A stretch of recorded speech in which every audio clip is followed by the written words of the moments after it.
Hey, most stress reduction techniques don't fail because you're doing them wrong. It's not you. They fail because they're working at the wrong level. Kathy here. For the past 2 decades, I've helped women live with more peace, prosperity, and presence. In this video, you'll discover why talking isn't enough, why calming the mind might not last, and what actually reduces stress at the root. So peace becomes natural because it is natural, not something you have to work for. Talking about stress can help, but it often actually reinforces it. Working with energy is what eliminates stress fast. See, talking about stress can bring awareness and discharge, but for many women, it keeps the stress loop running because it reinforces those neural pathways, strengthening them and reinforcing the mind's negativity bias. I was feeling super stressed about some of the things that the Maui government was doing.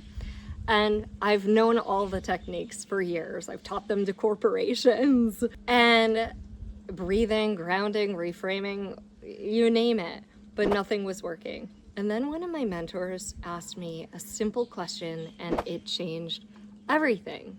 She asked, "Did your parents live with this kind of stress?" And then it hit me. It was like, oh, this isn't fully mine.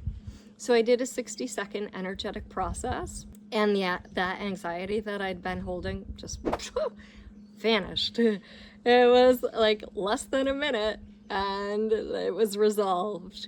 So talking about that, you can see that wouldn't work. When you're rehearsing the problem, it doesn't energetically release it. Working with energy is the key. If you've been talking about your stress, but it never actually leaves your body, and you want help releasing it at the energetic level, click the first link in the description. Here's the thing, even when energetic shifts happen, if the body is still locked in stress patterns, calm won't stay. When you're stressed, you know this, your heart rate increases, your breathing quickens, muscles tense, and your body gets ready to fight or run or freeze. For thousands of years, this was useful.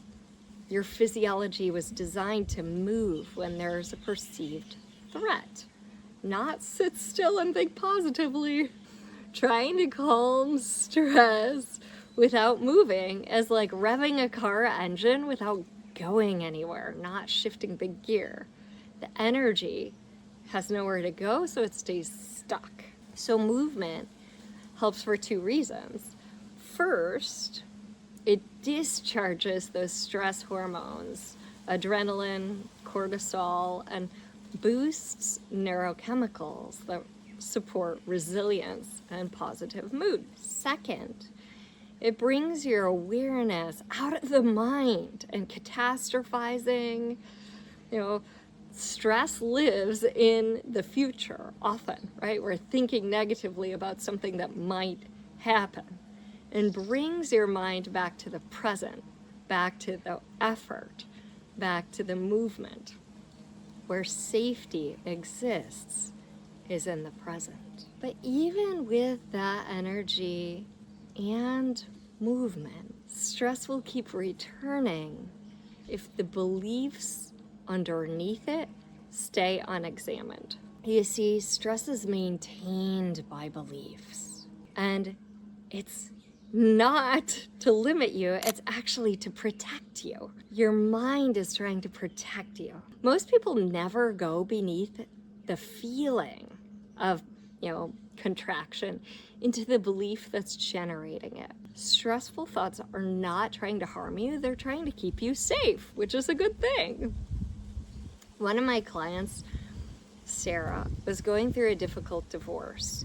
Things were not going her way, and her husband was hiding money, he was undermining her self-esteem, and her lawyer was not doing much. He seemed kind of passive and ineffective. as we worked together, she recognized a deep belief: I'm powerless in the world.